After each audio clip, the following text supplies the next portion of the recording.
Noong Martes, Marso 24, 2026, nagpost ng banta sa X ang lalaking responsabal sa pagharang sa kipot ng Hormuz. Alireza Tangsiri, isang kontra-outmirante ng Iranian Revolutionary Guard, ang nagdeklara na hahabulin niya ang Estados Unidos hanggang Golpo ng Mexico. Sinabi niya na dapat makipag-ugnayan sa Iranian Maritime Authorities ang sinumang barkong dadaan sa kipot. Makalipas ang 48 oras, inihayag ng Israel na siya ay na-neutralize na. Pero ang kwento ng nangyari sa loob ng 48 oras na iyon at sa mga linggo bago yon, Mas malaki pa ito kaysa sa isang operasyon lang. sa mga nakaraang buwan, nagtayo ang Iran ng itinuturing ng maraming analista na kuta. Mga bunker na hinukay sa mga bundok sa baybayin, mga missile launcher na nawawala sa mga lagusan, daan-daang armadong bangka at isang arsenal na kayang abutin ang bawat metro ng pinaka-estratehikong kipot sa mundo. Bumaba ng 77% ang trapiko ng mga barko. Naipit sa dagat ang 40,000 mandaragat. Tumaas ang presyo ng langis sa $126 kada bariles. Ang buong mundo ay naghintay kung may makakabukas ng daan pabalik. Dumating ang Estados Unidos na may mga kagamitang di inaasahan ng Iran. Sa video na ito, ipapakita namin ng eksakto kung anong itinayo, kung ano mismo ang ginamit sa pagsira at kung bakit ang ginawa ng Estados Unidos dito ay isang pagpapakita ng lakas militar na hindi nakita ng mundo sa loob ng mga dekada. Pero may isa pang bagay. Pagkatapos ng video na ito, magbabago ang tingin mo sa mga geopolitical na labanan dahil ang nangyari rito ay hindi lang tungkol sa Iran kundi isang natuklasang di malilimutan ng anumang rehimen. Para maintindihan ang kinaharap ng Estados Unidos, dapat maintindihan muna ang itinayo ng Iran. Matagal nang ginawang isa sa pinakamilitarisadong rehiyon ng mundo ng Tehran ang baybayin ng kipot ng Hormuz at hindi ito aksidente. Ang kipot ay 34 na kilometro lang ang lapad sa pinakamakipot na bahagi. Kahit anong barko na gustong lumabas mula sa Golpo ng Persia ay kailangang dumaan sa koridor na ito. At alam ng Iran kung gaano ito kahalaga. Kaya naglatag ang rehimen ng 4 na patong ng depensa. Ang unang patong ay mga misil, hindi karaniwang launcher sa mga nakapirming posisyon na madaling makita ng satellite. Naglagay ang Iran ng mga baterya ng misil laban sa barko sa mga bunker na hinukay sa bundok sa baybayin. Ang mga launcher ay natatago sa lagusan, binubuksan, nagpapaputok at muling pumapasok sa bato. Ang mga misil na Nur, Qadr at ang kinatatakutang Abu Mahdi ay sumasaklaw sa buong kipot na may mga abot mula 20 hanggang higit sa 600 kilometro.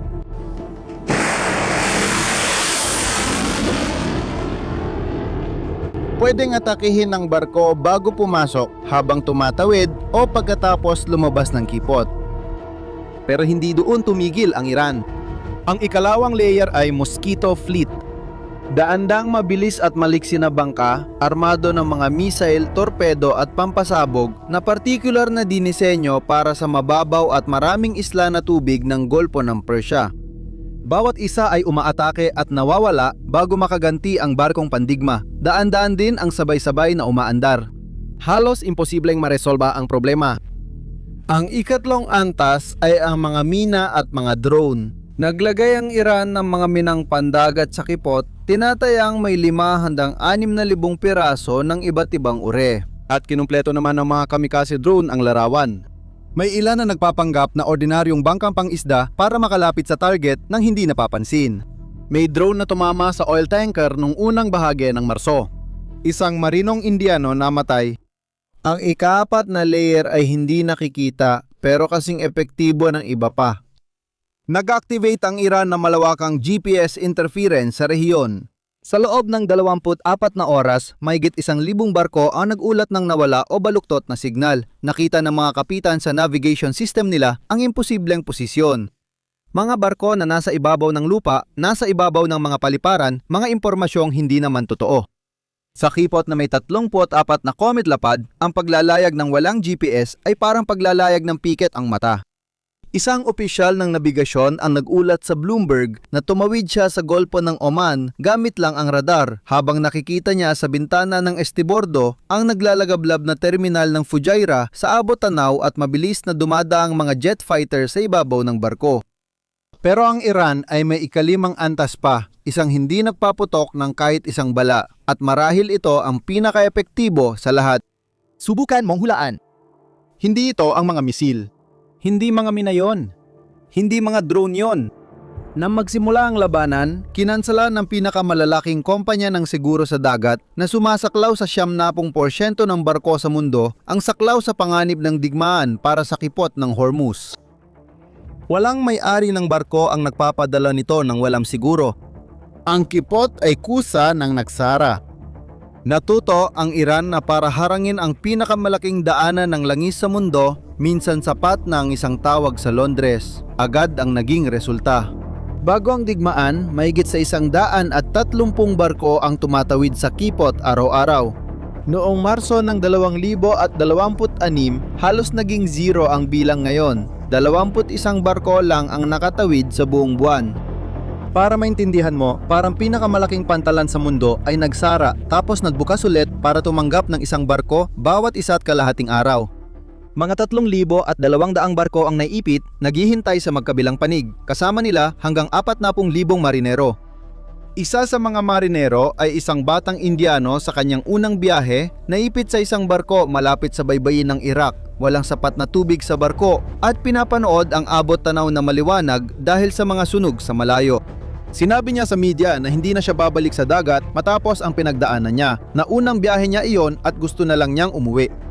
At habang nangyayari ito, ang mundo ang nagbabayad ng presyo. Ang presyo ng langis ay tumaas mula 73 hanggang $126 kada bariles. Nagkaroon ng rasyon ng kuryente sa Hapon. Sa Amerika, tumaas ng 30% ang presyo ng gasolina sa loob ng wala pang 3 linggo. Nagtayo na ng kuta ang Iran. At naniniwala ang Iran na walang makapagpapabagsak sa kuta na yon. Pero handa na ang sagot ng Estados Unidos at inatake nila ito antas kada antas. Ang pinakaunang antas na dapat sirain ang pinakamahirap, ang mga bunker ng mga misil.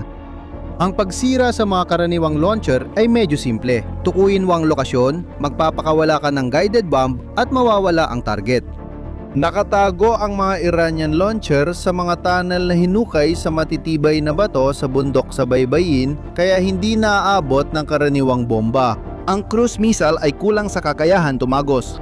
Kailangan ng Estados Unidos ng ibang paraan, at meron sila. Noong ika-17 ng Marso, 2026, ang mga bombarderong B-1B Lancer ay lumipad mula sa RAF Fairford Air Base sa Inglaterra. Tinahak nila ang 8,500 kilometro tumawid sa Atlantiko at Mediteraneo at nag-refuel sa ere. At inihatid nila sa isang operasyong nakumpirma na ang mga bombang GBU-72 direkta sa pasukan ng mga bunker ng Iran sa baybayin ng kipot ng Hormuz. Ang GBU-72 ay hindi ordinaryong bomba. May timbang itong 5,000 libra o higit 2 tonelad, pero bahagi lang ng kwento ang bigat nito. May dala itong tumatagos na ogiba na pinagsama sa sistemang ginagabayan ng GPS at inersyal na nabigasyon, kaya pwedeng ihulog mula sa ligtas na distansya. Kahit ganun, eksaktong tinatamaan pa rin ang target, kaya nitong tumagos na mahigit 30 metro ng siksik na lupa at halos 7 metro ng solidong konkreto bago sumabog. Pag sumabog ito, sa loob mismo ang pagsabog, wala nang napoprotektahan ang bunker. Nagiging isang patibong ito. At ang bombang ito ay iba sa ibang mga bomba na bahagi ng arsenal ng Amerika. Ang iba ay kayang dalhin lamang ng stealth bomber na B-2 Spirit. Samantalang ang GBU-72 ay maaaring ihulog ng B-1B Lancer na kayang magdala ng hanggang 12 nito sa bawat misyon. Pinag-uusapan natin ang 12 bomba na kayang sumira ng mga underground bunker gamit lang ang isang eroplano na lumipad mula sa Inglaterra. Bukod sa pagsira sa mga launcher, inatake rin ng CENTCOM, ang Central Command ng Puwersang Amerikano, ang mga radar at mga intelligence system na gumagabay sa mga misil ng Iran. Kinumpirma ni Admiral Brad Cooper, ang commander ng command. Hindi lang armas ang sinira ng Estados Unidos. Sinira nila ang matang nakakakita sa mga barko, ang utak na nagkakalkula ng trajektorya at ang ugat na nagpapadala ng utos sa pagpapaputok. Nabulag ang buong sistema. Pero ang mga bunker ay isang bahagi lang ng problema. Patuloy pa ring umaandar ang mga mabilis na bangka.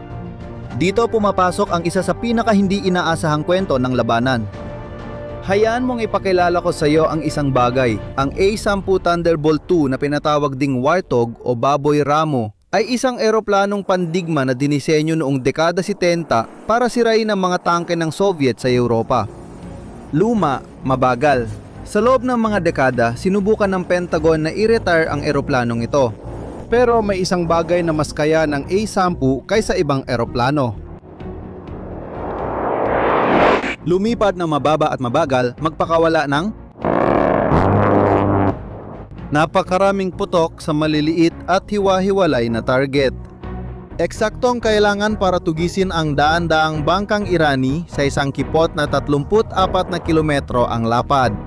Kinumpirma ni General Dan Kane, hepe ng pinagsamang tanggapan ng sandatahang lakas.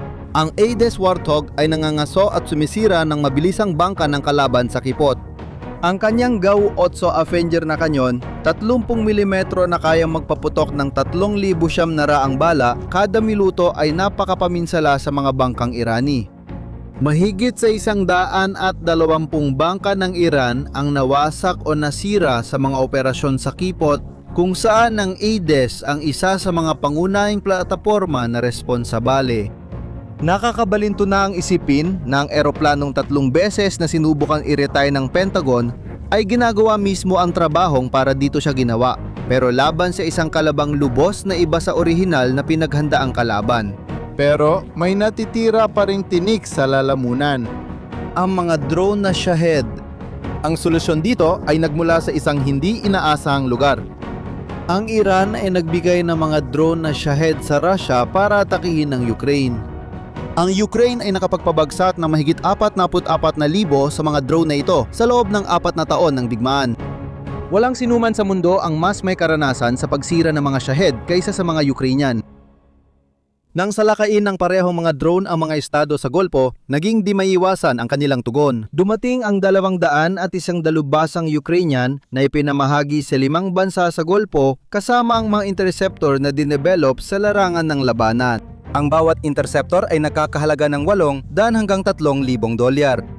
Ang isang Patriot missile para pabagsakin ang parehong Shahed ay umaabot ng hanggang 13 milyon. Ayon kay Zelensky, gumamit na ang mga bansa sa Golpo ng higit 800 Patriot missiles.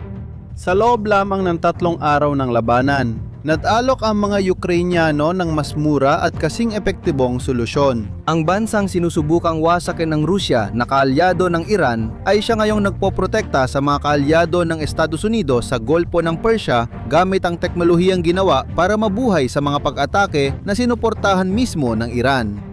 At iyan ang talaan hanggang sa katapusan ng Marso. Mahigit 9,000 target ng Iran ang nawasak. Mahigit 140 barko ng hukbong dagat ng Iran ang nasira o lumubog. Ayon kay Admiral Brad Cooper, ito ang pinakamalaking pagwasak ng hukbong dagat sa 3 linggo mula ikalawang digmaang pandaigdig. Ilang araw matapos nito, noong ika-22 ng Marso, naglabas si Trump ng isang ultimatum. Kung hindi bubuksan ng Iran ang kipot ng Hormuz sa loob ng 48 oras, aatakehin at wawasakin ng Estados Unidos ang mga planta ng kuryente ng Iran.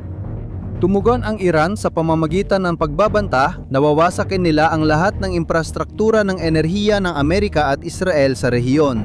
Palapit na ang deadline at ilang oras bago ito magtapos, inanunsyo ni Trump na mayroong produktibong pag-uusap at pinalawig pa ang deadline ng 5 araw. Itinanggi ng Iran ang anumang negosasyon sa publiko, ngunit sa likod ng mga eksena, may dumating na panukalang 15 puntos mula sa Amerika may pinadaan sa Pakistan. Noong ika-25 ng Marso, formal na tinanggihan ng Iran at hiniling, bukod sa iba pang mga kondisyon, ang internasyonal na pagkilala sa soberanya ng Iran sa kipot ng Hormuz. Noong Marso 26, bumalik ang kwento sa simula. Naalala mo ba ang lalaking nagbukas ng video? Si Alireza Tangsiri, ang kontra-almirante na siyang nagtayo at namuno sa buong sistemang ito na nagpost ng mga banta sa X 2 araw bago na nagsabing hahabulin niya ang Estados Unidos hanggang sa Golpo ng Mexico.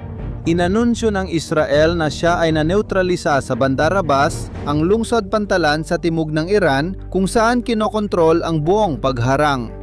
Nawasak na ang kuta at ang nagtayo nito Ngunit hindi pa tapos ang kwentong ito. Nawala ng Iran ng mga launcher, barko at komander ng hukbong dagat pero may natitira pa silang missile, drone at mga minang nakakalat sa kipot.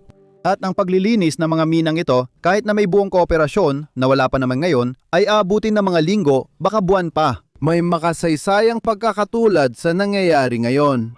Noong 1988 tumugon ng Estados Unidos sa isang pang-uudyok ng Iran sa pamamagitan ng Operasyong Praying Mantis, ang pinakamalaking labanan ng hukbong dagat ng Amerika mula noong ikalawang digmaang pandaigdig. Sa wala pang 8 oras, winasak nila ang mga plataporma ng langis, pinalubog ang frigate at ilang bangka. Pagkatapos noon, nanahimik ang Iran sa Golpo ng halos 2 dekada. At noong 2026, mas marami nang nawasak ang Estados Unidos sa loob lamang ng 3 linggo kahit na magkakasalungat ang kanilang mga interes. Hindi nakapagtataka na nakakalito ang mga pahayag ng magkabilang panig. Ang Iran ay may sinasabi, ang Estados Unidos naman ay iba ang sinasabi. At mahirap malaman kung sino ang nananalo, sino ang bumibigay, o kung may totoong kasunduan nga bang nangyayari, pero may simpleng patakaran na nagpapatahimik sa ingay na ito. Huwag pansinin ang sinasabi ng mga leader, tingnan mo ang ginagawa nila. Tingnan natin ang Iran. Bagamat itinatanggi niya ang negosasyon at hindi binubuksan ng kipot, pinayagan niyang dumaan ang 8 oil tanker bilang mabuting loob. Inamin ng kalihim ng Iran na may palitan ng mga mensahe sa pagitan ng Iran at Washington sa pamamagitan ng mga tagapamagitan at pinalawig ni Trump ang deadline ng 10 araw pa gamit ang sarili niyang mga salita dahil daw sa hiling ng gobyerno ng Iran. Ikaw na ang bahalang bumuo ng sarili mong konklusyon. Dati, ang pagsasara ng kipot ay tila isang bagay noong sinaunang panahon. Kailangan ng malaking armada, mahabang pagpaplano at deklaradong digmaan. Ngayon, alam mo na, sapat na ang mga mina, drone at desisyon ng kumpanya ng siguro sa Londres. At ang muling pagbubukas ng kipot na ito ay nangangailangan ng higit pa kaysa sa panalo sa isang labanan. Iyan, aba, ay ang natuklasan na hindi malilimutan ng kahit anong rehimen sa mundo. Ito ang dahilan kung bakit mahalaga ang nangyari sa Hormuz, hindi lang sa Iran kundi sa buong mundo. Gusto kong marinig ang opinyon mo ngayon. Sa tingin mo ba ay bibigay ang Iran at bubuksan ang kipot? Isulat sa ibaba ang opinyon mo tungkol dito. Kung nakatulong sa iyo ang video para maintindihan ang nangyayari, ibahagi ito sa iba na gustong malaman. Kung di ka pa subscribe, na yun na ang tamang oras. Marami pang videos na parating. Hanggang sa susunod.